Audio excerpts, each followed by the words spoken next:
আপনি মনে করলেন মালাকুল মউত একজন, আব্দুর রাজ্জাক সাহেব।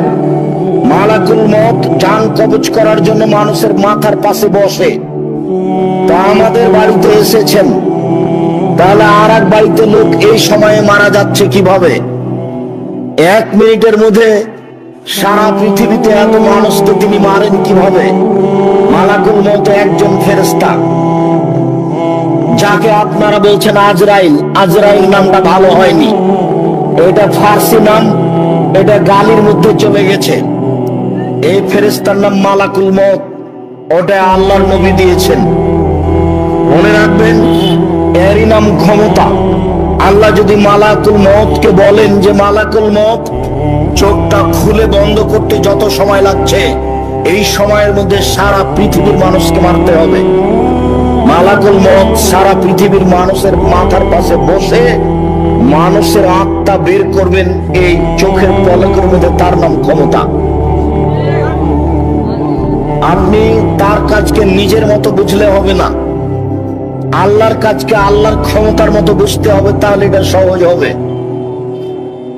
প্রত্যেকটা রশির সাথে থাকবেন 70,000 ফেরেশতা, টেনে হেঁচড়ে বিচারের মাঠে জাহান্নামকে নিয়ে যাওয়া হবে। অবাক কথা যে জাহান্নাম কথা বলতে পারে। তাহাজ্জাতুন নার ওয়াল জান্নাহ, বিচারের মাঠে জাহান্নাম ও জান্নাত আল্লাহর সাথে হইচই লাগিয়ে দিবে। ফাকালাতুন নার, জাহান্নাম বলবে, লেমা উসিরতু বিল মুতাজাব্বিরিন আল মুতাকাব্বিরিন, আমার ভিতরে স্বৈরাচারী, স্বেচ্ছাচারী, অহংকারী, বদমেজাজি কেন?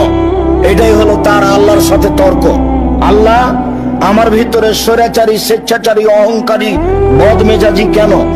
তখন আল্লাহ বলবেন, এই শোনো, ইন্নামা আনতি গাযাবি, জাহান্নাম তুমি আমার রাগ, তুমি আমার ক্রোধ।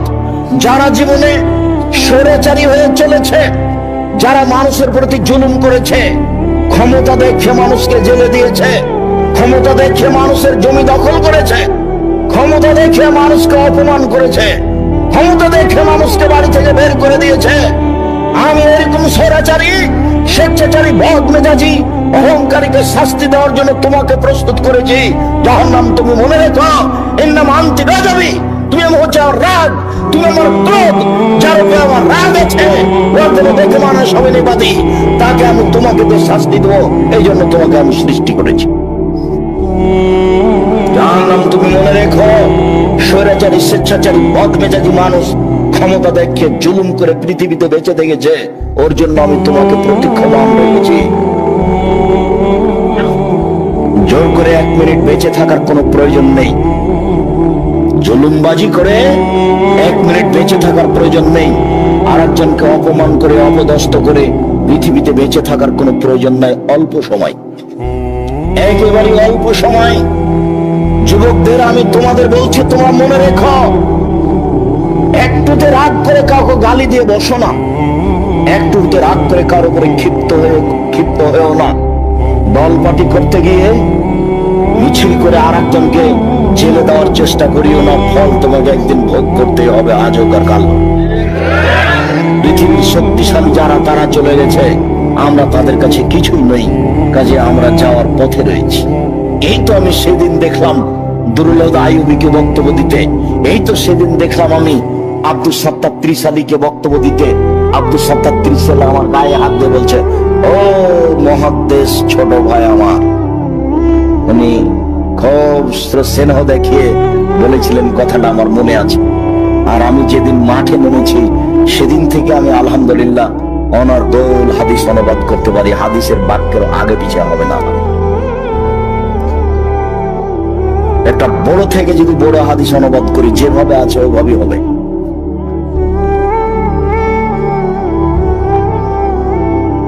আমি দেখলাম এই তো আবু তাহের বর্ধমানীকে বক্তব্য দিতে, আমি দেখলাম আব্দুর রব খুলনাকে বক্তব্য দিতে, তারা চলে গেছে। আপনার আত্মীয় স্বজন চলে গেছেন। অল্প সময় নিয়ে এত ক্ষমতা দেখিয়ে মানুষের প্রতি জুলুম নির্যাতন করে সময় কাটাতে হবে না। জাহান্নামকে এরকম মানুষের জন্য প্রস্তুত করা হয়েছে। জাহান্নাম কথা বলতে পারে, তর্ক লাগিয়ে দিচ্ছে। ফাস্তাকাতিন নার ইলা রাব্বিহা, আবু হুরায়রা রাদিয়াল্লাহু তাআলা আনহু বলেন, রাসূল সাল্লাল্লাহু আলাইহি সাল্লাম বলেন, একদা জাহান্নাম তার প্রতিপালকের কাছে অভিযোগ করলো, বলল, রব্বি ইয়াকুলু বাজি বাজান, আমার কিছু অংশকে ধরে খায়। প্রতিপালক, আমার অভিযোগ আপনি শুনুন, আমার ভিতরে যেই আগুনের ক্ষমতা আছে, শাস্তি আছে, এটাকে হালকা করা হোক, লাঘব করা হোক, আপনি আমার অভিযোগ শুনুন। আল্লাহ বললেন, আচ্ছা ঠিক আছে, জাহান্নাম ফাওজানা বিনাফসাইনি ফাওজানা লাহা বিনাফসাইনি, জাহান্নাম আর আমি তোমার অভিযোগ শুনে নিলাম, তোমাকে আমি শ্বাসের সুযোগ দিলাম, দুইটা শ্বাস ছাড়ো, একবার ঠান্ডা এলাকা থেকে শ্বাস ছাড়ো, একবার গরম এলাকা থেকে শ্বাস ছাড়ো। গরম এলাকা থেকে শ্বাস ছাড়লে পৃথিবী 6 মাস গরম থাকবে, ঠান্ডা এলাকা থেকে শ্বাস ছাড়লে পৃথিবী 6 মাস গরম থাকবে, তোমার ভিতরটা একটু হালকা হবে। জাহান্নাম, জাহান্নাম তোমার অভিযোগ মেনে নিলাম, শোনো, একবার শ্বাস ছাড়ো আর একবার শ্বাস গ্রহণ করো, ছাড়লে পৃথিবী 6 মাস গরম থাকবে, আর নিলে পৃথিবী 6 মাস ঠান্ডা থাকবে। জাহান্নাম, আমি তোমার অভিযোগ শুনে নিলাম, ঠিক আছে, আমি একটু হালকা করে দিলাম। জাহান্নাম কথা বলতে পারে। আবু সাঈদ খুদরি রাদিয়াল্লাহু তাআলা আনহু বলেন, লা ইয়াজালু জাহান্নামু ইউলকা, জাহান্নামে মানুষকে বিচারের মাঠে নিক্ষেপ করা হবে। অতাকুল হাল বিমাজিদ, আর জাহান্নাম বলতে থাকবে, আর কি কিছু আছে? জাহান্নাম বলতে থাকবে, আর কি কিছু আছে? জাহান্নাম বলতে থাকবে, আর কি কিছু আছে? শেষ পর্যন্ত ফাওয়াজা কাদামাহু ইয়াজাউকা রাব্বুল ইজ্জাত কাদামাহু ফিহা, মহান আল্লাহ নিচে তার জাহান্নামের ভিতরে পাটা ঢুকিয়ে দিয়ে বলবেন, যখন পাটা ঢুকিয়ে দিবেন তখন জাহান্নাম বলবে, কাপ কাপ কাপ, যথেষ্ট যথেষ্ট যথেষ্ট। ইয়ানজাবি বাজালা বাজিন, জাহান্নামের কিছু অংশের ভিতরে ঢুকে যাবে এবং এই কাপ কাপ বলে চিৎকার করবে। জাহান্নাম কথা বলতে পারে। একই হাদিসে দুইটা আলোচনা, ওইদিকে জাহান্নাম বলছে আর কি কিছু আছে, এদিকে জাহান্নাম বলছে যথেষ্ট যথেষ্ট, আর লাগবে না। একই হাদিসে দুই আলোচনা, বোঝা যাচ্ছে জাহান্নাম